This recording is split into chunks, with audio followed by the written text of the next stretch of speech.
हो मेरे प्यारे बच्चों, तो आज हम समझेंगे वैद्युत फ्लक्स के बारे में और गॉस की प्रमेय के बारे में। तो चलिए बच्चों पढ़ते हैं वैद्युत फ्लक्स क्या होता है। वैद्युत फ्लक्स बच्चों वैद्युत क्षेत्र में स्थित किसी क्षेत्रफल की अवलंबवत दिशा में गुजरने वाली वैद्युत बल रेखाओं की संख्या को हम लोग क्या कहते हैं बच्चों, वैद्युत फ्लक्स कहते हैं। यह एक अदिश राशि होती है। तो बच्चों अगर मैं एक है ना एक काल्पनिक पृष्ठ बनाऊं, है ना, और उसके लंबवत है ना कुछ वैद्युत बल रेखाओं को गुजारूं, तो इन्हीं वैद्युत बल रेखाओं की जो संख्या होगी बच्चों, यही हमारा क्या होगा बच्चों, वैद्युत फ्लक्स। इसको हम लोग फाई ई से दिखाते हैं और यह एक अदिश राशि होती है। तो बच्चों अगर कोई छोटा सा क्षेत्रफल हो, है ना, छोटा सा क्षेत्रफल हम लोग मान लेते हैं, छोटा सा क्षेत्रफल हम लोग मान लेते हैं डी ए, है ना, छोटा सा क्षेत्रफल का हम लोग अवयव मान लेते हैं, टुकड़ा ले लेते हैं और उससे है ना परिबद्ध क्षेत्रफल निकालते हैं, तो डी फाई कितना हो जाता है, ई डॉट डी ए। तो हम कह सकते हैं कि किसी भी क्षेत्रफल अवयव डी ए और वैद्युत क्षेत्र की तीव्रता का जो सदिश गुणनफल होता है वो क्या होता है बच्चों, वैद्युत फ्लक्स के बराबर होता है। और बच्चों अगर हम इसको गणितीय रूप में लिखेंगे तो ये कितना हो जाएगा, अथवा d phi E equal to हो जाएगा E d A cos theta. और चीज जान लो, जो वैद्युत फ्लक्स होता है ये सबसे पहले गॉस ने संकल्पना की थी, या एक 3D होता है, ऐसी प्रमेय है, उसे हम लोग क्या करेंगे, सिद्ध करेंगे। तो आइए बच्चों चलते हैं गॉस की प्रमेय पर। बच्चों अब हम पढ़ेंगे गॉस की प्रमेय। गॉस ने क्या किया था, एक अपनी प्रमेय दी थी। वो प्रमेय क्या है बच्चों, मैं पहले पढ़ता हूँ फिर समझाऊंगा। किसी बंद पृष्ठ से गुजरने वाला वैद्युत फ्लक्स फाई उस पृष्ठ द्वारा परिबद्ध कुल आवेश क्यू का 1/ε0 गुना होता है ना। तो मान लेते हैं यहाँ पे हमने गॉसियन पृष्ठ की संकल्पना की है, यहाँ पे हमने एक कुल आवेश क्यू रखा, तो कहेंगे सर एक छोटा सा क्यू रखा, नहीं, टोटल आवेश यानी कुल आवेश हमने क्यू रखा है। इस क्यू आवेश क्यू से आर दूरी बिंदु पी पर हमें निकालनी है वैद्युत क्षेत्र की तीव्रता। तो अब हमें किसका उपयोग करना पड़ेगा, हमें गॉस के प्रमेय का उपयोग करना पड़ेगा। और उसकी है ना इस प्रमेय से हम लोग इस बिंदु P पर वैद्युत क्षेत्र की तीव्रता निकालेंगे, लेकिन उससे पहले हमें बनाना पड़ेगा एक गॉसियन पृष्ठ। तो हमने एक गॉसियन पृष्ठ 3D बना दिया है, ठीक है। और हमने क्या किया, 3D पृष्ठ बनाने के बाद हमने एक छोटा सा अब क्षेत्रफल अवयव यहाँ पे काट लिया है, और इस क्षेत्रफल अवयव का जो क्षेत्रफल है वो है डी ए। तो बच्चों यहाँ से आर दूरी P पर, तो यहाँ पर हमारा एक घनकोण बनेगा, क्योंकि छोटे से अवयव के कारण बना है, तो छोटा डी ओमेगा बने, छोटा सा, ठीक है। ओ बिंदु पर है हमारा आवेश, ठीक है, और पी बिंदु पर हमें इस आवेश का ज्ञात करनी है, क्या बच्चों, हमें ज्ञात करनी है वैद्युत क्षेत्र की तीव्रता। तो आइए चलते हैं, सिद्ध करते हैं। क्षेत्रफल अवयव डीजे से गुजरने वाला बाहर की ओर जो वैद्युत फ्लक्स होगा, हमने पहले ही आपको बता दिया था वैद्युत फ्लक्स कितना होगा, ई डॉट डी ए। तो हम इसको जब लिखेंगे आगे तो ये हो जाएगा E d A cos theta, ठीक है। तो थीटा क्या आपको पता है, क्षेत्रफल अवयव और ई के बीच बना क्या है, कोण है। तो बच्चों अब हम डी फाई ई, हम लोग ई की वैल्यू रख देंगे 1/4 क्यू बटे r square d A cos theta. अब हम जानते हैं कि डी ए कॉस थीटा बटे आर स्क्वायर क्या लिखते हैं बच्चों, डी ओमेगा लिखते हैं, ठीक है।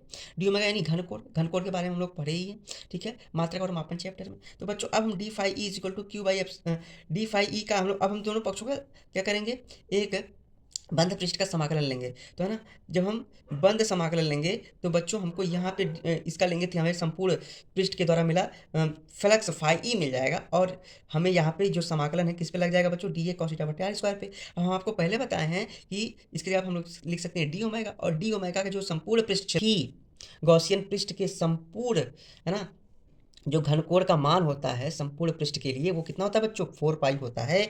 और यहाँ पर अब हम लोग क्या करेंगे, 4 पाई रख देंगे टोटल, है ना। जब हमने यहाँ पे संपूर्ण वैल्यू कितनी हो जाएगी इसकी, 4 पाई, और 4 पाई से 4 पाई कट जाएगा तो मिलेगा क्या बच्चों, फाई इज इक्वल टू हमको मिलेगा फाई बराबर क्यू अपान एप्सिलॉन नॉट, ठीक है। तो बच्चों यहाँ पे हो गया, हमने क्या कर लिया, गॉस के प्रमेय को हमने प्रूफ कर लिया है। अब बच्चों हम इसके कुछ अनुप्रयोग देखेंगे।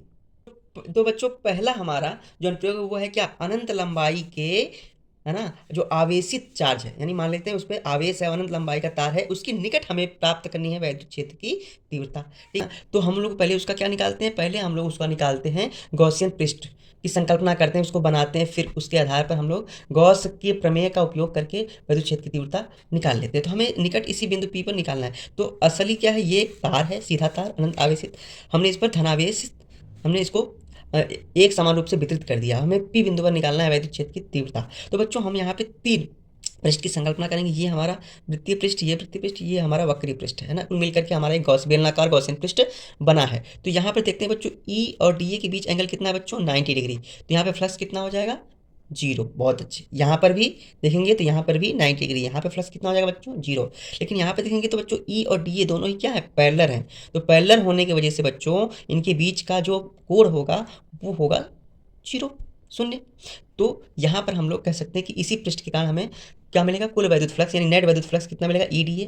तो बच्चों हमने क्या किया, DA की वैल्यू हम जानते हैं, बेलन के लिए वक्री पृष्ठ का जो क्षेत्रफल होता है वो कितना होता है बच्चों, 2πRL। तो हमने रख दिया, तो E इक्वल टू कितना हो जाएगा, Q/2πε0 RL। बट हमको पता है Q/L को हम लोग क्या बोलते हैं, क्या बोलते हैं सर आप ही बताते हो। तो बच्चों लैम्डा बोलते हैं, इसको बोलते हैं हम लोग रेखीय आवेश घनत्व। क्या बोलते हैं बच्चों, रेखीय आवेश घनत्व। बहुत अच्छे, रेखीय आवेश घनत्व, ठीक है। तो यहाँ पे हमने रख दिया क्या, Q/L लैम्डा। तो E बराबर आ गया λ/2πε0R। तो बच्चों ये था हमारा, ठीक है, विद्युत क्षेत्र की तीव्रता का सूत्र किसके लिए बच्चों, अनंत लंबाई की एक समान आवेशित सीधे तार के लिए, ठीक है। तो अब बच्चों हम पढ़ेंगे दूसरा अनुप्रयोग। एक हमने आवेशित चादर लिया है और हम निकालना चाहते हैं क्या, कुल वैद्युत फ्लक्स। तो बच्चों बाहर की ओर हम लोग अगर छोटे से अवयव के कारण बाहर की ओर हम लोग फ्लक्स देखें तो वो कितना हो जाएगा बच्चों, वो हो जाएगा EA, ठीक है। और यहाँ पर देखा जाए, यहाँ पर कितना हो जाएगा कुल फ्लक्स बाहर की ओर, वो हो जाएगा बच्चों फाई E बराबर कितना हो जाएगा, EA, है ना। इसमें भी अगर D फाई के लिए निकालेंगे बच्चों तो EDA निकालेंगे, है ना। तो यहाँ पर चूंकि इतना करने की जरूरत नहीं, क्योंकि मैंने यहाँ पे लिख दिया है ये बंद पृष्ठ समाकलन है। यहाँ पे 2DA को हमने क्या माना है, चूंकि बच्चों जब DA का संपूर्ण पृष्ठ समाकलन लेंगे तो वो कितना हो जाएगा, A ही हो जाएगा। ये मैं समझाना चाह रहा हूँ। तो बच्चों यहाँ पे हो जाएगा फाई E बराबर कितना हो जाएगा, 2EA। तो ये बच्चों कितना हो जाएगा, हमें E की वैल्यू निकालनी है ना, E माने वैद्युत क्षेत्र की तीव्रता निकालनी है ना। तो वो कितना हो जाएगा बच्चों, तो यहाँ पर हम लोग लिख देंगे, यहाँ पे जो 2A है ना, यहाँ नीचे आ जाएगा तो हो जाएगा E बराबर Q/2A ε0। सिग्मा क्या है बच्चों, ये हम समझाना चाहते हैं। सिग्मा क्या है, पृष्ठीय आवेश घनत्व है ना। ये जो पृष्ठ के कारण जो आवेश घनत्व होगा, है ना, वो हमारा सिग्मा होगा। सिग्मा बराबर Q/A। तो वहीं हम रख देंगे Q/A की जगह पर हमने क्या रख दिया बच्चों, सिग्मा रख दिया। तो E बराबर क्या हो जाएगा, सिग्मा/2ε0। तो बच्चों अब हम लोग क्या करेंगे, तीसरा अनुप्रयोग धीरे से पढ़ लेंगे, क्योंकि वो कौन सा है, तीसरा वाला है, आवेशित चालक के ठीक बाहर विद्युत क्षेत्र की तीव्रता।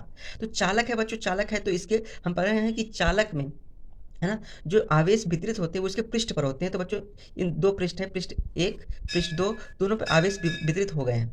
तो ठीक है, दोनों पे धनावेश वितरित हो गए हैं। तो इस पहले पृष्ठ के कारण जो वैद्युत क्षेत्र की तीव्रता E1 बाहर की ओर होगी, है ना, P बिंदु के लिए, और दूसरे के कारण भी P बिंदु के लिए बाहर की ओर होगी, क्योंकि आवेश धनावेश क्या है, धनावेश की जो वैद्युत क्षेत्र की तीव्रता बाहर की ओर होती है। तो बच्चों दोनों एक ही दिशा में, इसलिए कुल वैद्युत क्षेत्र की तीव्रता कितनी हो जाएगी, तो E1 + E2 हो जाएगी। और दोनों की वैल्यू हमें पता है, अभी हमने चादर के लिए निकाला है, वो कितनी होती है, सिग्मा/2ε0, सिग्मा/2ε0 की हो जाएगी बच्चों, सिग्मा/ε0। अतः आवेशित चालक के ठीक बाहर वैद्युत क्षेत्र की तीव्रता हमें कितनी मिल जाएगी बच्चों, सिग्मा/ε0, ठीक है। आइए बच्चों समझते हैं आखिरी और अंतिम अनुप्रयोग, ठीक है। बच्चों अंतिम अनुप्रयोग है आवेशित चालक गोले के कारण वैद्युत क्षेत्र की तीव्रता हमें निकालनी है। तो बच्चों हम एक छोटा सा, है ना, हमारा एक आवेशित गोला है ना, जिसका केंद्र O है, त्रिज्या R है, और इससे R दूरी बिंदु P पर हमें निकालना है वैद्युत क्षेत्र की तीव्रता। तो हमने इस गोले का गॉसियन पृष्ठ बनाया है ना, ये जो डॉट आप देख रहे हो ये हमारा गॉसियन पृष्ठ है। तो वैसे ही हम लिखेंगे, हम जानते हैं कि यहाँ लिखेंगे कि हम जानते हैं, हम क्या जानते हैं बच्चों, हम जानते हैं कि D फाई E बराबर होगा E.dA, है ना, close integral EdA cos theta, है ना। किसके लिए, इस गोले के कारण, है ना, वैद्युत फ्लक्स कितना निकलेगा, इस गोले के कारण जो गॉसियन पृष्ठ है, इस गॉसियन पृष्ठ से संपूर्ण फ्लक्स कितना होगा, वो होगा बच्चों close integral EdA cos theta. तो जब हम चूंकि दोनों एक ही दिशा में है ना, इस क्षेत्र अवयव की बात करें तो थीटा अगर यहाँ पे 0 है तो फाई कितना हो जाएगा बच्चों, यहाँ थीटा 0 है तो फाई बराबर हो जाएगा EA क्लोज इंटीग्रल, क्या लेंगे हम लोग, संपूर्ण क्षेत्रफल इसका हमने क्या लिया है, A लिया है, ठीक है। छोटा सा क्षेत्रफल अभी हमने क्या लिया था, DA लिया था। अब फाई E बराबर हो जाएगा E 4πr², क्योंकि गोले का संपूर्ण क्षेत्रफल है ना, Q/ε0², E बराबर कितना हो जाएगा, Q/4πε0r²। तो ये है बच्चों आवेशित गोले के कारण वैद्युत क्षेत्र की तीव्रता। लेकिन दो और कंडीशन है, क्या अगर हम लोग क्षेत्रफल पे ही निकालें वैद्युत क्षेत्र की तीव्रता तो क्या निकलेगी, यस सर निकलेगी। वो कितनी होगी, वो होगी बच्चों क्षेत्रफल पर वैद्युत क्षेत्र की तीव्रता E बराबर Q/4πε0r²। लेकिन कहेंगे अंदर कितनी होगी, तो अंदर बच्चों 0 होगी। क्यों, क्योंकि गोले के अंदर आवेश 0 होता है, क्योंकि आवेश हमेशा पृष्ठ पर ही वितरित होता है ना। या हम लोग आवेश की, है ना, बारे में पढ़ें कि आवेश हमेशा किसी भी चालक के पृष्ठ पर ही वितरित होता है, अंदर नहीं आ सकता। तो अंदर बच्चों आवेश 0 है, इसलिए E यानी वैद्युत क्षेत्र की तीव्रता भी 0 होगी। आइए हम अगर सवाल लगाना चाहते हैं तो आइए समझते हैं कि गॉसियन पृष्ठ के गुण क्या हैं, और हमने जो थ्योरम पढ़ी है उस पर आधारित जो भी प्रश्न होंगे नीट में आएंगे उसको हम लोग क्या कर लेंगे, सॉल्व कर लेंगे, हम लोग उसको हल कर लेंगे। आइए देखते हैं गॉसियन पृष्ठ के गुण क्या है। पहला है कि गॉसियन पृष्ठ बच्चों 3D होता है, ठीक है। अगर कोई 2D बना रहा है तो वो समझो गलत बना रहा है। उदाहरण में क्या हो सकता है बच्चों, गोला हो सकता है, बेलनाकार हो सकता है, घनाकार हो सकता है हमारा जो गॉसियन पृष्ठ है। दूसरी बात क्या है कि गॉसियन पृष्ठ का स्रोत सममित होना चाहिए, यानी सममित होना चाहिए का मतलब यह है कि वो कोई फिक्स्ड शेप होना चाहिए, कोई एक है ना, एक अच्छी सी कोई सममित आकृति का होना चाहिए, है ना, जिसके बारे में हम समझ सकते हैं वही बात कि गोला या बेलनाकार या घनाकार होना चाहिए, है ना, त्रिविमीय होना चाहिए। मैं पहले आपको बताती हूँ। और लास्ट बात बच्चों समझ लो कि यदि किसी बंद पृष्ठ से नेट वैद्युत फ्लक्स यानी कुल वैद्युत फ्लक्स भीतर की ओर आ रहा है ना, भीतर की ओर अगर आ रहा है तो बच्चों उसको हम लोग क्या लेंगे, ऋणात्मक लेंगे, और बाहर जा रहा है तो बच्चों उसको हम लोग धनात्मक लेंगे। क्या लेंगे बच्चों, धनात्मक लेंगे। तो बच्चों आज के लिए बस इतना ही। बच्चों अगर आपको हमारा वीडियो पसंद आया तो बच्चों लाइक करें, कमेंट करें। तो बच्चों मिलेंगे नेक्स्ट वीडियो में, है ना, एक अच्छे से कॉन्सेप्ट के साथ। तब तक के लिए बच्चों जय हिंद।